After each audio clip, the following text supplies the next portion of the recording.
In this video, I'm going to talk about misheard lyrics type situations where you hear something and it's not what you think it is. Although my version of misheard lyrics is actually not involving music, but I'll get to that in a second. For those of you who don't know me, let me introduce myself. My name is Dara, and I live here in England, in Gloucestershire, for part of the year in the spring and summer, and I live in Texas in the US for the rest of the year. And here on my channel, I talk about British stuff, including trying to understand people in Britain. So let me know what British accents or American accents, or let's just say if you're an English speaker, what accents from your country or other English-speaking countries do you have trouble understanding? Because what I'm going to talk to you about today is a difficulty I had understanding a good friend of mine who is a Briton. But first, let's talk about misheard lyrics. So growing up in the 70s, we used to listen to the radio and listen to our favorite songs on the radio. And sometimes we would not understand what they were saying. And we didn't have an internet to look it up. We couldn't ask Alexa or Google or Siri to tell us what the lyrics were to something.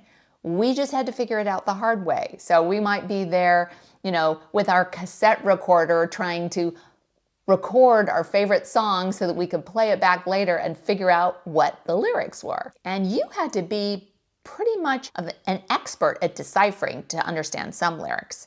And over the decades, this has just continued on and on. I mean, I don't think I understood most of what Nirvana was saying when they had their hits back in the 90s or whenever that was. And of course, this continues today.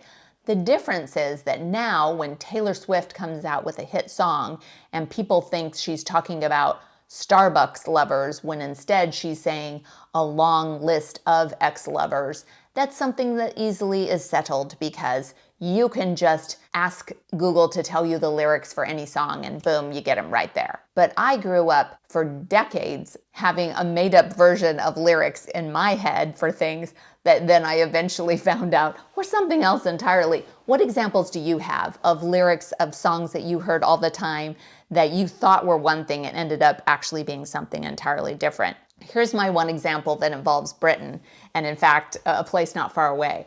So there was a Duran Duran song, Hungry Like the Wolf, and there was one line in there that I didn't understand what they were saying. It wasn't really English, but in my head, every time I heard the song, I thought they were saying, a hope and a Heinem after you. And Heinem is not a word. Well, then I moved here to Gloucestershire, and there's actually a place about half an hour away from here called Heinem. It's a beautiful place. It has a church that's gorgeous. Ian did some drone photography of it, so I'll put that over the top of this video so you can see it. But anyway, so we were taking some friends from Texas to Heinem to show them this church, and I was talking about the fact this Duran Duran song, and it always sounded to me like they said Heinem. I never even took the time to look up what the lyrics really were, but one of the people with us said, what they're saying is a howl and a whine, I'm after you, hungry like the wolf.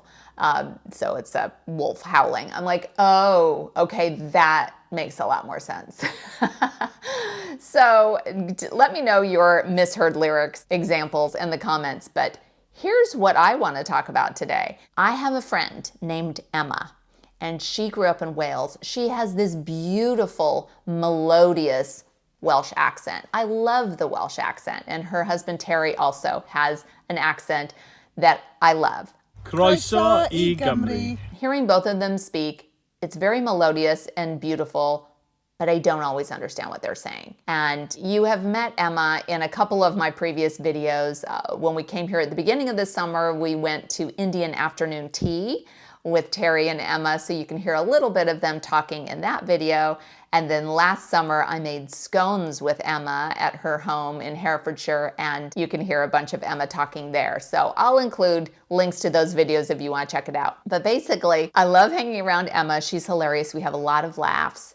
And several weeks ago, we went on a little road trip to Surrey. So we spent a lot of time in the car talking, just the two of us, and I didn't understand how often I misunderstood what she was saying until we spent all that time together.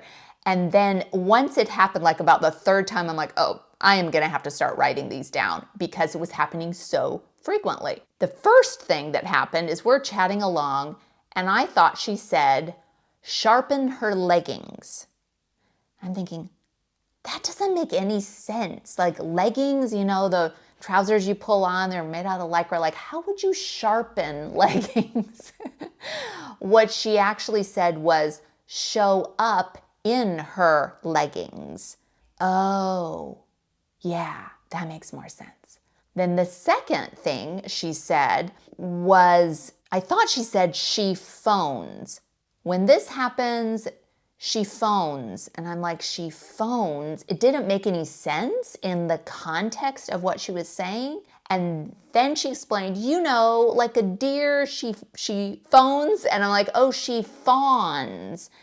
I'd never heard that term used in the US. Are you guys familiar with that term? I guess like to say she fawns is kind of like she just cowers a bit at someone saying something.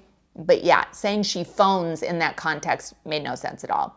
Here's the third one. This is not me misunderstanding what she was saying, but just a term I hadn't heard before. So she said, making funny phone calls.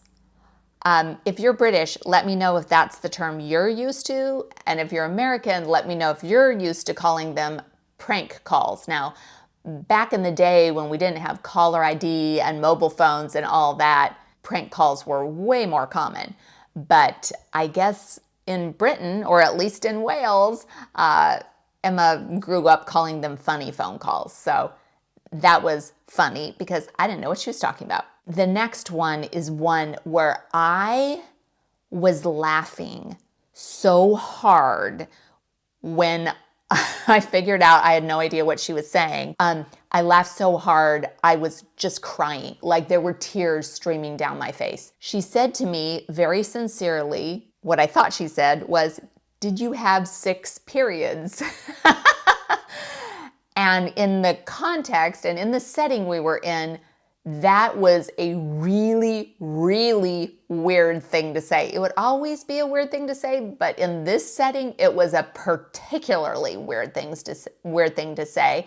And so I just sat there staring, and by now she knew I didn't understand her because this had happened several times previously in the day. So she repeated it again and more slowly, and then I figured out she was saying, did you have a nice experience? Because we had gone to an event and she wanted to know, did I have a nice experience there? And asking me if I had 6 periods made no sense whatsoever. So once I figured out the communication gap, that's when I just lost it. I had the worst giggle fit I've had in years. The next thing that happened was she said, that makes me a bizarre. And I'm like, yeah, again, context clues of the conversation. Didn't know what she was saying. Seemed like a weird thing to say. What she said is, it makes me a bit sad. So I don't know. Maybe I'm getting hard of hearing. Maybe this isn't just an American problem. Maybe it's an old age problem and I need to have my hearing checked. The next one is actually a vocabulary difference, not me misunderstanding what she was saying, but just not understanding the terminology.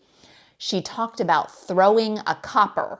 Now, in the US, we call them policemen or cops, but I knew that a British term for policeman was copper. So when she said throwing a copper, I thought she meant throwing a policeman, which again, in the story she was telling, didn't make any sense. And then I learned that she was talking about throwing a penny. If you're British, have you ever heard the term throwing a copper, meaning throwing a penny? That made no sense to me either, but I'm learning something all the time. As they say here in Britain, every day's a school day. And when I hang out with Emma, it's a massive school day. I'm learning a lot all day long. And now we get to my final example of misunderstanding Emma. The misheard lyrics here was this. We were at dinner and we went to get an Indian meal, which was delicious. And at one point she talked about what I thought she said, curry under rice.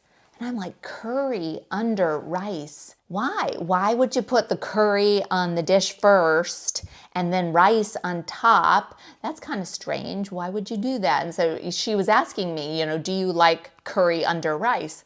And I'm thinking, what order does it matter if you put the rice underneath or on top? No, I usually put the rice underneath my curry, not the curry under the rice.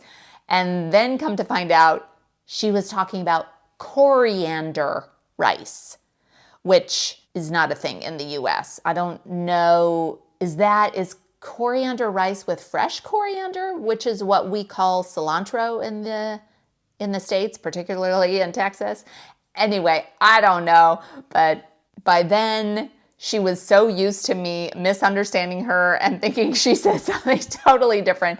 I had her laughing pretty hard when I said, I thought you said curry under rice. Despite the fact that I don't understand what she's saying 5 to 10% of the time, I still love being around Emma. She's a great friend, and all of these misunderstandings just contribute to a lot of belly laughs, which is great to have occasionally in this crazy world we live in. Please let me know what misunderstandings you've had, what accents you find most difficult to understand, and what your favorite misheard lyrics are. If you want to see a video about me actually trying to learn the Welsh language in 10 minutes, one of Ian's young relatives in Wales tried to explain how to pronounce the Welsh alphabet, and I took a go at saying some Welsh words, and that didn't go so well. If you want to see that video, I will link it in the description.